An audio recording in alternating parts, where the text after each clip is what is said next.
जय श्री राम। बहुत स्वागत आपका आपके अपने बेहद खास कार्यक्रम में। मैं हूं आपके साथ आपका अपना डॉक्टर राज मिश्रा। आखिर सितंबर कैसा व्यतीत होगा आपका? क्या ऐसा है जो सितंबर में चेंज हो जाएगा? क्या जुलाई में नहीं चेंज हुआ, अगस्त में नहीं चेंज हुआ, या 2000 पूरे 25 में नहीं चेंज हुआ, जो आपका 2025 सितंबर महीने में चेंज हो जाएगा? आखिर ऐसा क्या है? तो आज इस पूरे विषय पर जानकारी दूंगा, लेकिन सबसे पहले आपको बता देता हूं, सितंबर का महीना एक्चुअल में त्योहारों का महीना है। हमेशा कहता हूं, ये श्रीमद् भागवत कथा आप कराना चाहते हैं, शिशु महापुराण कथा या श्री राम कथा मेरे द्वारा, तो आप उसको करवा सकते हैं। जहां भी आप रहते हैं मुझसे उसके लिए संपर्क कर सकते हैं। लेकिन उसके साथ इस बार सितंबर में, क्योंकि 8 तारीख से 21 तारीख तक पितृपक्ष रहेगा, यदि आप अपने पितरों के मोक्ष हेतु उपाय करना चाहते हैं, पितृ शांति इत्यादि का उपाय मेरे द्वारा करवाना चाहते हैं, और इस बार जो हम करने जा रहे हैं वो काशी में पितृ शांति यज्ञ करने जा रहे हैं, उसके साथ साथ हरिद्वार में पितृ शांति यज्ञ करने जा रहे हैं। तो यदि आप चाहते हैं कि आपके पितरों का विधिवत तर्पण हो, विधिवत यज्ञ हो, तो ऐसी परिस्थिति में आप उसके लिए भी अपना रजिस्ट्रेशन करा सकते हैं। चलिए अब विलंब नहीं करेंगे और आपको बताएंगे कि आपका आखिर ये जो सितंबर का महीना है ये कैसा व्यतीत होने वाला है, क्या खास है इस सितंबर के महीने में मेष राशि के प्यारे जातक जातिका के लिए खास करके। और रात को 9 बजे, दोपहर को 12 बजे मैं लाइव भी आता हूं, आप उसमें भी जुड़ सकते हैं। तो अब आपको बताना चाहता हूं क्यों सितंबर खास है और क्या चेंज होने वाला है। मेरे पास जुलाई का भी चार्ट है, अगस्त का भी चार्ट है, और पूरे वर्ष जैसा कि आप लोग जानते हैं कि मंगल नीचस्थ रहे या फिर मंगल केतु के साथ रहे। बहुत बाद में जाकर के करीब अगस्त का महीना रहा जब मंगल ने कन्या राशि के अंतर्गत प्रवेश किया, लेकिन सिर्फ मंगल के कन्या राशि में प्रवेश करने से बहुत कुछ परिवर्तित नहीं हुआ। आप लोग जानते हैं मंगल ने जब कन्या राशि में आपके राशि स्वामी ने प्रवेश किया तो भी वो शनि के साथ समसप्तक योग के अंतर्गत रहे, राहु के साथ षडाष्टक योग के अंतर्गत उनका जो कॉम्बिनेशन रहा वो रहा। तो आखिर अभी क्या परिवर्तन, हाँ अष्टम में रहे राहु के साथ, तो ऐसे परिस्थिति में आखिर क्या चेंज होगा अगर मैं बात करूं सितंबर के महीने में। तो सितंबर में सबसे बड़ी बात जो चेंज होने जा रहा है, शुक्र को लेकर के अगर बात किया जाए तो शुक्र आपके 4th हाउस के अंतर्गत जाकर गोचर करेंगे। ये बहुत अच्छा कॉम्बिनेशन है। 4th हाउस में शुक्र का गोचर ये बताता है कि जीवन साथी से या जीवन साथी को, ध्यान रखिएगा, जीवन साथी से या जीवन साथी को प्रॉपर्टी की प्राप्ति होने वाली है। यानी ससुराल पक्ष की तरफ से या जीवन साथी की तरफ से या किसी भी तरीके से आपके जीवन में एक नई प्रॉपर्टी का आगमन हो रहा है, ये मैं निश्चित कह रहा हूं। चाहे किसी धन संपत्ति इत्यादि को लेकर के विवाद चल रहा था, वो विवाद दूर हो जाए, लेकिन ये होने वाला जरूर है। अब सबसे अच्छी चीज क्या है आपके साथ, क्या होने वाला है सितंबर में?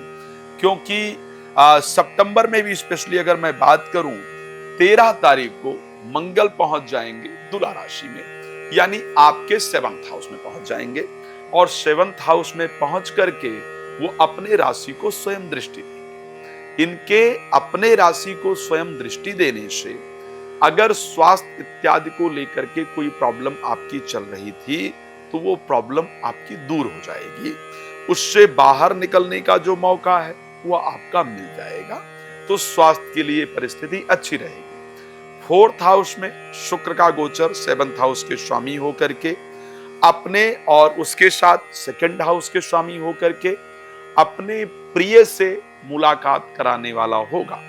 प्रिय या प्रियतम से मुलाकात, यानी किसी से आप मिलना चाह रहे हैं, किसी को आप प्रेम करती हैं, करते हैं, तो उनके साथ आपका मुलाकात हो जाएगा। साथ में किसी स्पेशल प्लेस पर यदि जाकर के आप रहना चाहते हैं, कोई फेवरेट प्लेस है जहां आप जाकर के रहना चाहते हैं, या आप फॉरेन में रहते हैं, पीआर इत्यादि के लिए ट्राई कर रहे हैं, या आप अपनी प्रॉपर्टी इत्यादि परचेज करना चाहते हैं, तो वो संयोग आपका जरूर बनेगा।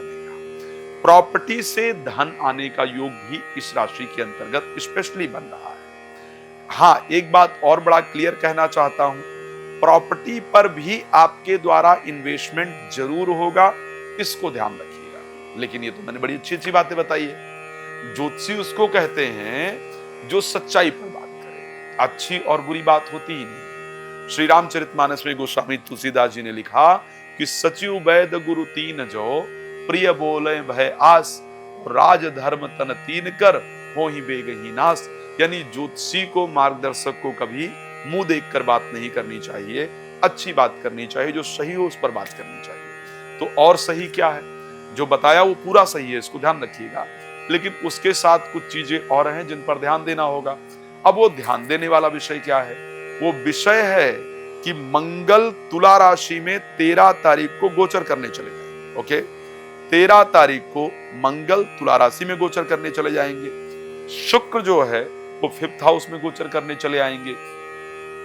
मंगल के तुला राशि में गोचर करने जाने से जीवन साथी के क्रोध में वृद्धि हो जाएगी।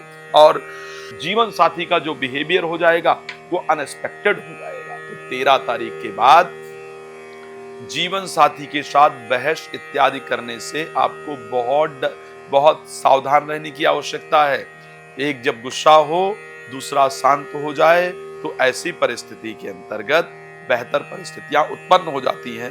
तो 13 तारीख के बाद कृपया जीवन साथी से बहस ना करें, अन्यथा संबंध ज्यादा खराब हो जाएंगे और तनाव होगा, उसका कोई लेना देना नहीं है। इवन प्रेमी प्रेमिका से भी बहस इत्यादि करने से आपको बचने की आवश्यकता है। शुक्र पहुंच जाएंगे उसके बाद 14 तारीख को सिंह राशि के अंतर्गत, और सूर्य चले जाएंगे 16 को कन्या राशि में। 16 तारीख के बाद एजुकेशन में ढंग से मन लगाइए। आपके मन के बहुत भटकने के योग हैं। प्रेमी प्रेमिका की कुछ ऐसी बातें गुप्त पता चलेंगी जो मन को बड़ा परेशान करेंगी। एक और चीज बहुत इंपॉर्टेंट है, परिवार में जीवन साथी के साथ विदाउट किसी रीजन के और किसी दूसरे की बात को, ये बात मेरी नोट कर लीजिएगा, गलत नहीं कह रहा हूं। आप 13 तारीख का डेट निकाल लीजिएगा और फिर मेरी बात को नोट कीजिएगा।